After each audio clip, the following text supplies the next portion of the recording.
Hello, my name is Darren, and we are members of something called the International Business Structuring Association, or IBSA. Essentially, it's a network of professionals that serve clients, private clients, so families that are exposed to multiple jurisdictions and they're running businesses, entrepreneurs. So it's not just restricted to tax, even though we're going to talk about tax. It'll be like investment migration, IP lawyers, insolvency, just anything to do with what a family will go through as they cross borders. And with that, I'd like to introduce you to the panel. Jose, you're going to start from your side and introduce yourself. Thanks everyone to joining this, and thanks Darren and Step 80 also for our participation. I'm a tax partner in Expire Patent Box based in the Madrid office.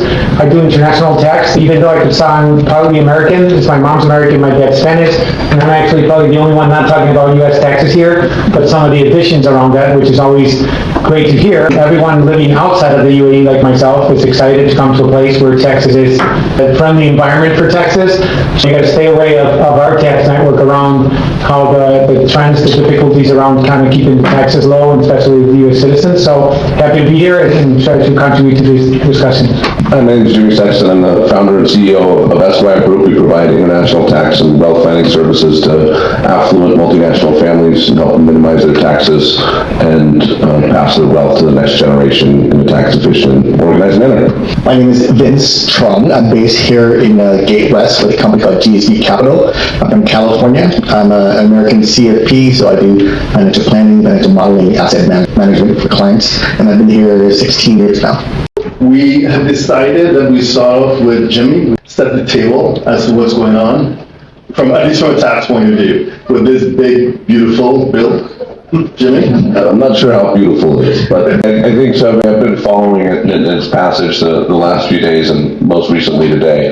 And I think that probably the most interesting things around it are, I mean, as it pertains to international expats, international businesses, stuff like that, are one, I don't know how familiar people are with GILTI, for example, which is essentially if you own a foreign corporation, and you're the sort of shareholder of it, and you're an American citizen or American company, you have to pay tax on the profits of the foreign company, whether or not you actually get the money. And there's some deductions that are available to reduce that tax by half. Those are supposed to expire at the end of this year. Those they're planning on extending, along with several other tax cuts. I think some of the biggest stuff that's happening is going to be with the estate tax. They're going to make a $15 million lifetime gift and estate tax exclusion and make that permanent and index it for inflation going forward, which I think is great. I think one of the things that President Trump had promised, and I think most expats were hoping for, was that the U.S. was going to move away from a citizenship-based taxation regime to a territorial-based taxation regime, as most of the rest of the world is. None of those provisions made it into the bill. So I think for Americans abroad, for the most part, it's still going to be pretty much business as usual the way things have been, unfortunately. On the corporate side of things, I think in terms of foreign tax credits and things of that nature, there are some positive developments. You just mentioned on the estate tax, you said there was like a 15 million threshold. Is that applying to citizens?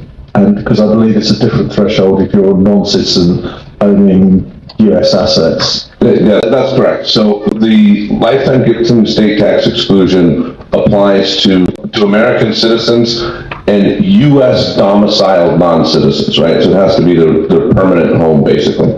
And this is going to apply to them. For non-Americans that own U.S. property, and this includes real estate, stocks, usually U.S. indebtedness, and several other stuff, the exclusion amount is only $60,000. So basically, you take the fair market value of whatever your assets are in the United States, you deduct $60,000, and estate tax is due on the difference. And again, the estate tax goes up to 40%.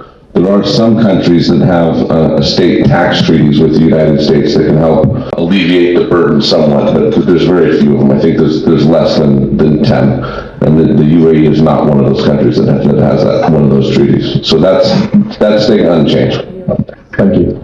So I guess just to add to the political process in the U.S. is relatively complex, right? So you have 435 members in the House, but the Republicans have a simple majority.